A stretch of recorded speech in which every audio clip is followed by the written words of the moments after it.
돈이 굴러가는 기본적인 흐름. 잘 먹고 잘 사는 게 주식 관련해서 가짜 정보가 많더라고요. 용어라든지 이런 게 너무 어려우니까 잘 모르는 사람들도 쉽게 접할 수 있는 서민들 정책을 많이 좀 알려줬으면 좋겠습니다.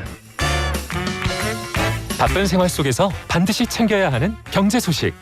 경제 이슈의 핵심을 짚어드립니다. 발빠른 경제발전소 박연미의 경제픽. 최근엔 전월세 가격이 워낙 많이 오른 데다가 그 매물이 잘 없어서 계약할 때 좀 신중하기 어렵다고 호소하시는 분들이 많거든요. 그래서 임대보증금을 돌려받아야 할 시기에 이거 받을 수 있을까? 제때 입금이 안 된다. 속 끓이는 분들이 제법 많은 모양입니다. 오늘 박연미의 경제픽에서는 임대인에게 전월세 보증금을 제때 돌려받지 못할 때 우리는 무엇을 할 수 있을까? 우리가 취할 수 있는 조치에 대해 알아보겠습니다. 행복자산관리연구소 김현우 소장 나오셨습니다. 안녕하세요. 네, 안녕하세요. 요즘에 전세금이 네. 많이 올랐습니다. 그렇습니다. 그래서 전세가 워낙 귀하다 보니까 나왔다 하면은 묻지마 계약이 체결된다 이런 얘기도 많은데 네. 이렇게 되면 사기도 늘어나겠죠? 그렇습니다. 지금 보니까요, 안산, 안양, 시흥 이렇게 경기도 외곽 중심으로 전세 보증금 사기가 속출하고 있다라는 내용이 나오고 있는데 이게 이제 부모님들이 특히나 잘 아셔야 될 것 같아요. 그러니까 사회초년생이나 대학생들 혹은 이제 이런 경우에 단독 가구로 전세 얻는 경우들이 많은데 이럴 때 부모님들이 어떤 조언을 해주시냐면 그거 계약할 때 등기부등본 떼어봐라. 그렇죠. 신분증 확인해라. 신분증과 집주인이 맞는지 확인해라. 이렇게 알려주시는데 이건 기본이 됐고요.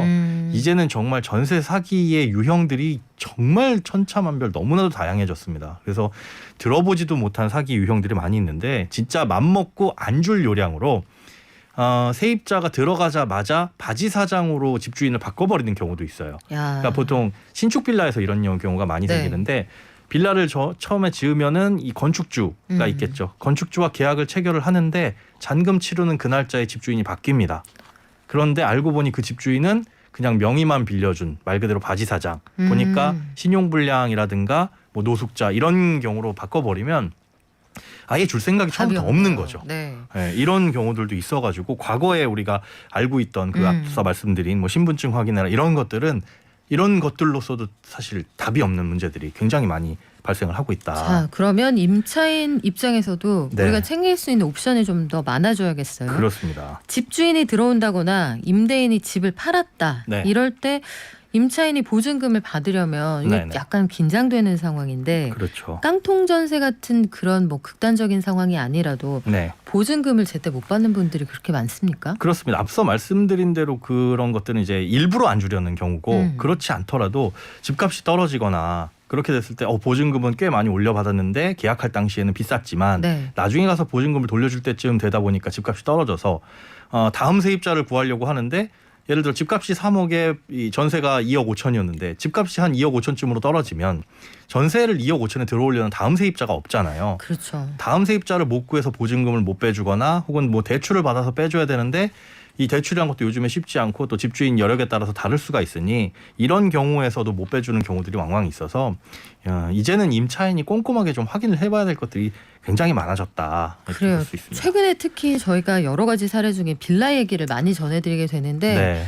물론 이게 아파트 갈 여력이 없어서 차선으로 선택하시는 경우가 많다는 걸 잘 알고 있습니다만 그 부동산 가격이 막 출렁이는 시기라고 판단이 되시면 빌라 매매는 좀 조심하셔야 되는 게 이럴 맞죠. 때일수록, 예. 전세금도 마찬가지인 게 다 그런 건 아니겠습니다만 네. 일부의 경우에는 빌라 분양만 그 어떤 위탁을 받아서 전국을 도는 맞습니다. 그 빌라 판매단이라고 해야 되나요? 뭐죠? 그게 그 위탁 판매하시는 이게 분들이 전혀 사실은 과거에 없다 보니까 정확한 명칭도 없어요. 빌라 판매다.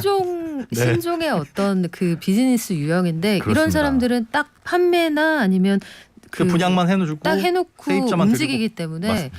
정말 조심하셔야 됩니다. 예. 자, 구체적인 사례를 좀 알려드릴게요. 네. 만약에 이번에는 네. 임차인이 계약이 아직 안 끝났어요. 네. 그런데 뭐 분양이 될 수도 있고 네, 뭐 네. 여러 가지 사례가 있을 수 있잖아요. 이사 갑니다 할 때는 임대인도 돈을 막 가지고 있다 주는 게 아닐 수 있잖아요. 그렇죠. 이럴 땐 어떻게 해야 됩니까? 우리가 보통 그러니까 한 6개월 정도 남았는데 저 집에 내가 새로운 이사갈 집이 좋은 집이 생겼어라고 한다면 지금 나가야 되는데 집주인 입장에선 계약일이 내년 뭐 4월까지입니다. 그러면 그때까지 돌려줄 의무는 사실 없어요. 집주인 입장에서는 그걸 이제 돌려달라고 할 수도 없는 거고, 다음 세입자를 보통 구해가지고 넣거나 하는데, 이럴 때 이제 생각을 해볼 수 있는 제도 중에 한 가지가 임차권 양도 계약이라는 걸 생각을 해볼 수가 있습니다. 이게 뭐냐면 새로운 임차인을 구해가지고 저하고 그냥 바톤 터치만 딱 하고 지나가는 거예요. 그런데 계약은 그대로 유지하는, 즉 내년 4월 15일이 예를 들어서 만기인데 박예민 기자님 여기 들어와서 저 대신 좀 4월 15일까지 거주를 하시고 그 다음에 뭐 계약은 체결을 하세요. 이런 식으로 바톤 터치를 하고 대신에 보증금은 저로 이렇게 돌아가는 겁니다 해서 집주인에게 양해를 구하고 계약이 승계된다 이렇게 보시면 되는 거죠. 그런 계약도 있습니까? 네.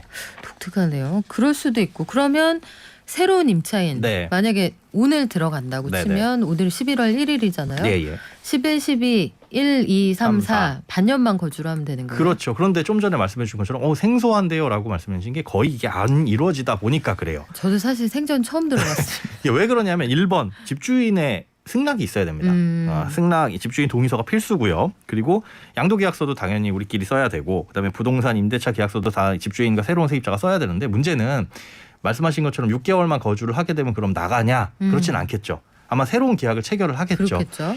집주인 입장에서는 지금 새로운 계약을 체결해서 보증금을 사실 올려받는 게 좋지. 굳이 남은 임대 기간 동안 그대로 보증금을 또 유지를 했다가 승계를 하면 5% 룰에 걸리는 그렇죠. 거죠. 뭐 그런 것들도 있기 때문에 지금같이 전세 보증금을 만약에 더 많이 받을 수 있는 상황이다라고 한다면 굳이라는 생각이 당연히 들 수밖에 없고, 또 번거롭죠. 네. 이 중간 과정에서 우리가 새로운 세입자를 들인다면 한 번만 계약을 하면 되는데 그렇죠. 이걸 또 뭐 승낙을 양도 승낙서를 써주고 임대차 계약을 새로 계약을 체결했는데 한 6개월 있다가 또 얼마 되지 않아 가지고 또 계약서를 쓰자 그러고 이러면 네. 그런 게 이런 게 저런 게 번거롭다 보니까 네. 실제 현장에서는 사실 이런 것보다는 새로운 세입자를 구해가지고 지금부터 새로운 계약 체결하시고 대신 네. 뭐 집주인한테 그렇게 얘기하죠. 복비는 제가 낼게요. 그래서 세입자 구하는 게 일반적이라고 볼 수가 있겠습니다. 자, 흔하지 않은 케이스인데 굳이 알려주신 이유. 이런 것도 있다. 그래요. 그러면 네. 임대인 입장에서는 계약 중간에 임차인이 나간다고 했을 때 의도하지 않아도 보증금을 제때 주기 어려운 상황이 있을 수 있습니다. 네. 하지만 일부러 안 주는 경우도 왕왕 있다고 해요. 그렇죠. 꼭 계약 기간이 남아있지 않아도요. 네네. 이런 경우에는 어떤 조치를 취할 수가 있습니까? 정말 이제 마음고생 많으실 텐데, 일단은 전화나 문자 이런 이력들은 다 보관을 하고 계셔야 되고요. 그럼에도 불구하고 제 날짜에 주지 않는다라고 한다면 일단 내용 증명 먼저. 그러니까 이 내용 증명이라는 건 내가 집주인한테 보증금을 달라고 몇 번을 어떻게 언제 요구를 했다라는 걸 기록으로 남기는 겁니다. 근데 내가 아무리 그 집주인 같은 네. 건물에 산다고 똑똑똑 두들기고 보증금 주세요. 내일 꼭 주셔야 돼요. 오늘 꼭 주셔야 돼요 하는 게 다 이력에 남아있을 수는 없잖아요. 네. 그래서 그걸 근거로 남기는 건데 우체국 가서 하는 겁니다. 그래서 내용 증명을 개인이 그냥 보낼 수 있어요? 네, 그냥 법무사 아무나- 사무소나 그 변호사 쓰지 않아도요? 네, 우체국 가시면 아무나 보낼 수가 오, 있습니다. 이거 좋은 팁이네요. 네. 네. 일단 뭐 제목, 뭐 임대차 계약 종료에 따른 뭐 보증금 반환에 대한 내용 증명이다 쓰셔야 되고, 누가 받는지 이름 써야 되고, 누가 보내는지 이름 써야 되고, 그리고 이름은 같은 사람들 많이 동명이 있잖아요. 네. 이름과 주소, 나를 특정할 수 있는, 또 받는 사람을 특정할 수 있는 이 내용들이 다 들어가야 되고, 그다음에 확실하게 내가 언제까지 얼마의 보증금을 돌려달라고 했고 또 재계약 의사가 없고 이런 것들을 명확하게 근거로 남긴다. 그런 행위가 내용 증명이다라고 볼 수가 있는데요. 다만 이 내용 증명이라는 자체가 대부분의 사람들이 별로 안 좋게 봅니다. 그러니까 뭔가 내용 증명이 날라왔다라고 하면 일단은 무섭죠. 약간. 무섭고 기분이 상할 수 있어요. 그렇죠. 그래서 나랑 해보자는 거야 이렇게 받아들일 수도 맞아요. 있고. 네. 문자나 전화를 충분히 했음에도 불구하고 임대인이 집주인이 몰라 그러니까 알아서 뭐 이렇게 좀 뜨뜨미진하게 나온다 그러면 보낼 만한데 그냥 다음 달에 빠지는데 다음 달에 빠지니까 내용 증명 보내야지 이거는 아니라는 거. 근데 네. 이런 게 참 어려워요. 이 현실에서 네네. 내용 증명을 보내기까지 이 임차인은 얼마나 고민을 했겠습니까? 그렇죠. 그렇지만 또 그 임대인 입장에서는 그 다음 달에 사람 들어오면 준다고 했는데 이렇게 될 수 있어서 맞습니다. 이게 참 쉽지 않아요. 네. 그래서 또 여하간 분위기를 잘 보고 임대인이 잘해야죠. 임대인이 제때 줘야죠. 참 이게 애매합니다. 그래요. 그럼 내용 증명이라는 게 예. 개인이 쓸 수도 있다고 하셨어요. 네네. 그러면은 수신인은 한 명일 텐데 네. 몇 부나 만들어야 됩니까? 세 부를 만들어야 돼요. 수신인 가져야 되고 일단 나도 갖고 있어야 되죠. 그다음에 우체국도 그걸 중간에서 보관을 합니다. 그래서 세부를 작성하도록 우체국에서 또 안내를 하고요. 그다음에 뭐 본인 이름이라든지 뭐 인감도장 이런 거 딱 찍어가지고 우체국 가면은 그 내용 증명에 대한 안내들도 있고 하니까 그거 참고하시면 그렇게 작성하시는데 어려움은 없으실 겁니다. 아, 내용 증명 창구가 따로 있을 정도면 네네. 보내시는 분이 많다는 얘기인데 내용 증명 우리가 일상생활에서 가장 흔히 접하는 법률 용어이기도 한데 그렇죠. 이게 법적으로 효력이 있는 거예요? 법적인 효력은 뭐냐면 내용 증명을 보냈다고 해가지고 반드시 돌려줘야 된다가 아니라 아까 말씀드린 것처럼 근거를 하나 남겨놓는다.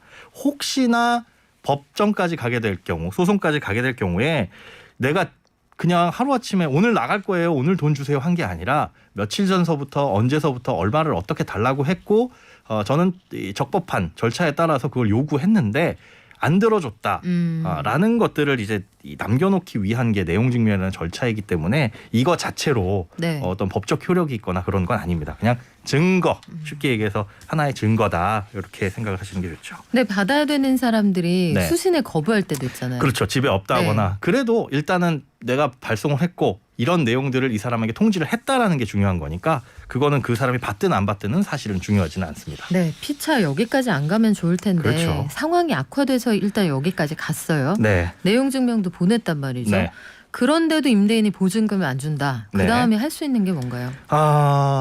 반드시 집에 눌러붙어 있어야 됩니다. 아, 집에서 절대 나가면 안 된다. 이게 무슨 쉽게 이거 우스갯소리로 이렇게 말씀을 드렸지만 자 제가 지금 여기서 이 집에서 이사를 가고 보증금을 받아야 되는 이유는 다른 집에 이사를 가야 되기 때문인 거잖아요. 그렇죠. 그렇죠. 그러려다 보면 다른 집으로 전입신고도 해야 되고 여러 가지 요소들이 생겨요. 맞아요. 그런데 문제는 우리가 전입신고라는 걸 하고 확정일자라는 걸 받는 이유는 전입신고 그리고 내가 이 집에서 거주하는 걸 이제 점유하는 거잖아요. 아무도 나를 맘대로 쫓아낼 수 없어라고 하는 기본적인 전제를 깔아놓는 겁니다. 전입신고가 점유가 됐다라는 건 네. 임대차 계약서상에 임대차 보호법상에 나는 보호를 받을 수 있고 그래서 집주인이 바뀌든 뭐가 어떻게 되든 계약이 만료될 때까지는 나는 이 집에서 살 수 있는 권리가 있어라는 게 전입신고와 점유예요. 그런데 여기에 플러스 우리가 계약서에 확정일자라고 날짜를 받는 건 뭐냐면 이게 이제 무슨 일이 생겼을 때 돈을 받아갈 수 있는 우선 변제권이 순서가 어떻게 되느냐예요. 예를 들어 5월 1일에 내가 확정일자를 받았고 그 다음에 근저당 설정이 뭐 8월 10일에 받았다. 그럼 순서상으로 확정일자 도장이 내가 먼저니까. 네. 그래서 이제 날짜를 그렇게 받는 거거든요. 그래서 변제권이 은행보다 나한테 먼저 있다. 집주인이 여러 군데에서 돈을 꾸고 나의 보증금도 부채로 가지고 있을 그렇습니다. 때 순서가 내게 누구냐. 순서가 제일 앞에 있으면 내 돈부터 줘야 된다. 그렇습니다. 네. 그 날짜를 정하고 순서를 정하는 게 확정일자거든요. 그런데 확정일자의 전제 조건은 점유권이 설정이 돼야 돼요. 대항력을 갖추고 있어야 됩니다. 이게 무슨 뜻이냐면 내가 이 집에 살고 있어야 되고 거주를 해야 되고 그리고 내 물건이 그러니까 하나라도 있어야 되고 플러스 전입신고가 되어 있어야 확정일자의 효력이 유지가 돼요. 그런데 만약에 여기서 이사를 가거나 이사를 가서 전입신고를 뺐다. 이 둘 중에 하나라도 해버리게 되면 우선 변제권이 사라지게 되는 겁니다. 그렇군요. 네. 그러니까 즉 나는 이사를 가야 돼서 저 집에 이사를 가면서 짐도 다 빼고 전입신고도 저쪽으로 했어라고 한다면 아무리 확정일자를 받아놨어도 그건 법적인 효력이 그때부터 없는 거예요. 그러면 그래서 가족이 많으면 네. 가족을 좀 나눠볼까요? 가족이 많으면 이제 나눠서 여기에 전입신고를 그대로 두고 네. 점유를 확보한 2명 상태에서 남기고 3명 가고. 네 그런 식으로 네. 해도 돼요. 전입신고를 그렇게 해놓고 여기다 이제 해놔야 될 건 뭐냐면 임차권 등기 명령이라는 걸 해야 됩니다. 임차권 등기 명령. 말이 어렵지만 네. 간단해요. 우리가 등기부 등본을 떼보면 그 등기부 등본상에는 내가 여기 분명히 전세로 들어와 살고 있지만 내 이름은 없어요. 사실 그 대문에 봐도 내 이름이 적혀 있는 건 아니거든요. 그렇죠. 그러면 나는 여기 법적으로 어떻게 되어 있나 이거를 여기다 적어주세요. 내가 여기서 살고 있었다. 그런데 보증금을 못 받고 그 보증금에 대한 권리가 여기 있음을 등기부 등본에 적어주세요라고 하는 게 임차권 등기인 거고 그걸 명령하는 건 뭐냐면 법원에서 야 적어라. 라고 명령하기 때문에 이걸 임차권 등기 명령이라고 하거든요. 그러니까 즉 김현우라는 사람이 여기서 나가긴 나가는데 제 날짜에 보증금을 못 받았습니다. 라고 하는 내용을 누구나 알 수 있도록 등기부 등본상에 적어놔라.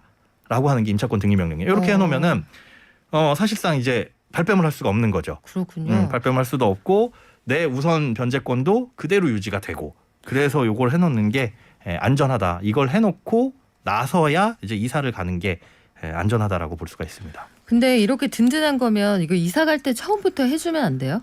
임차권 등기 명령에 조건이 있어요. 네. 일단 만기가 돼야 되고 보증금을 받지 못한 상태가 돼야 됩니다. 안 그러면 사실 만기도 안 되는데 돌려달라 여기다 써놓을 수는 없는 거고. 네. 물론 임차권 등기를 집주인이 동의하면 중간에도 쓸 수는 있어요. 하지만 그걸 써놓게 되면 근데 뭐 서로 굳이 그렇죠. 시간 내서 네. 굳이 할 좋은 필요는 관계 불편하게 안 만들겠죠. 맞습니다. 중간에는. 할 필요도 네. 없고 그게 또 설정이 되어 있으면 들어가는 세입자 입장에선 아하. 이 집이 뭐가 문제가 있나? 왜 그렇죠. 여기에 좀 생소하니까요. 세입자의 이 권리가 있다라는 게 아직 남아있지 이게 무슨 소리지 해가지고 세입자가 잘 안 들어오는 경우들도 있어서 일단 이 두 가지 요건 만기가 돼야 되고 보증금을 돌려받지 못한 상태를 충족한 상태여야만 임차권 등기를 집주인과 협의해서 하는 게 아니라 법원에다 요청해서 명령으로 여기다 기록을 할 수 있다. 자, 라는 겁니다. 신청은 어떻게 하면 됩니까? 요거는 임차권 등기가 이제 설정을 하는 거 있어서는 이 서류들이 몇 가지 준비를 하셔야 돼요. 일단 임차권 건물 등기부 등본 요것과 주민등록 등본 초본 한 통 그리고 임대차 계약서 있어야 되고 부동산 목록 5통 있어야 되고요. 임대차 계약서 해지 통보 서류 이게 내용 증명 아까 보낸 거 있죠.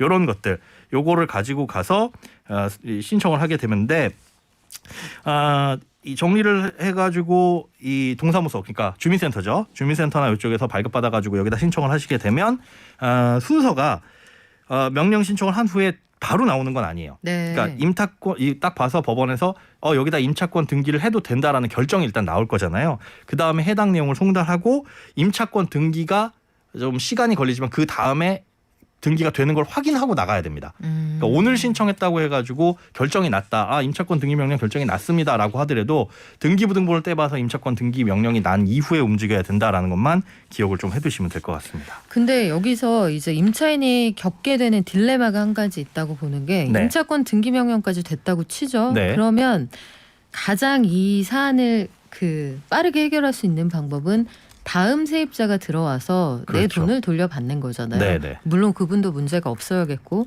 그런데 임차권 등기 명령이 여기 딱 써 있다. 그러면 이 집주인은 악성으로 보증금을 안 준 집주인입니다. 이렇게 법원이 인정을 한 거잖아요. 그렇죠. 요거를 보면은 다음 세입자가 구해질까요? 아까 말씀드린 게 그런 거예요. 그래서 중개사무소에서 잘 설명을 해주셔야 되는데 보통 이제 잘 설명은 해주십니다. 여기에 임차권 등기 명령이 걸려 있지만 이분이 지금 보증금을 못 뺀 건 다음 세입자를 못 구했고 그다음 계약 날짜가 만료되는데 못 줘가지고 혹여나 하는 마음에 전 세입자가 이렇게 나간 겁니다. 그래서 새로운 세입자가 들어오면 그 보증금은 1순위로 이쪽에 빼주고 임차권 등기 설정을 삭제를 할 겁니다. 라는 내용들을 안내를 해주고 그런 것들은 이제 임대차 계약서상의 특약사항으로 명시를 하겠죠. 근데 그런 내용들을 모르고 만약에 등기부 등본을 떼본다면 그런 건 이제 충분히 불안해할 수 있는 요인이 있어서 이 역시도 보증금을 돌려받을 수 있는데 효력이 발생할 수 있어요. 무슨 뜻이냐면 집주인이 싫어하거든요. 그래서 돈이 있는 집주인인데 안 주려고 하던 사람이라면 임차권 등기 명령이 발동이 이 액션 되면 자체가 그렇죠. 미루던 보증금 반환을 당기는 하나의 그 요인이 될 수도 있다. 맞습니다. 우리 진짜 이렇게까지 하진 맙시다. 서로 먹고 사는 거 바쁘고 힘든데 그러니까요. 열심히 살아서 모았고 보낼 때 깨끗하게 보내고 또 나중에 어떻게 만날지 모른단 말이에요. 네. 근데 그럼에도 불구하고 전세 보증금 반환 보증보험 요걸 미리 들어놨으면 여기까지 가지 않아도 된다면서요? 맞습니다. 이게 사실은 전세보증금 반환 보증보험이 이런 이제 자질구레한 일들을 나 대신에 보험으로서 해결을 하는 거거든요.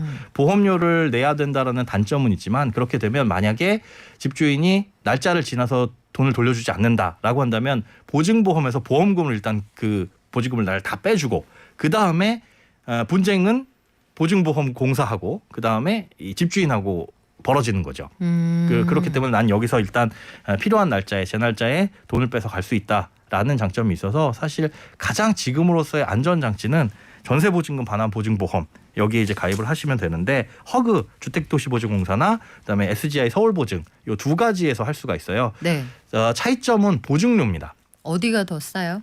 허그가 좀 전반적으로 싸기는 한데 장단점이 있어요. 네. 그러니까 그 보증보험을 가입할 수 있는 보증금의 한도라든가 대상 주택이라든가 그다음에 여기에 처음에 대출을 받을 수가 있잖아요. 이 주택에 대출을 받았는데 선순위 대출이 얼마나 껴있는지 이거에 따라서 두 개 상품이 갈립니다.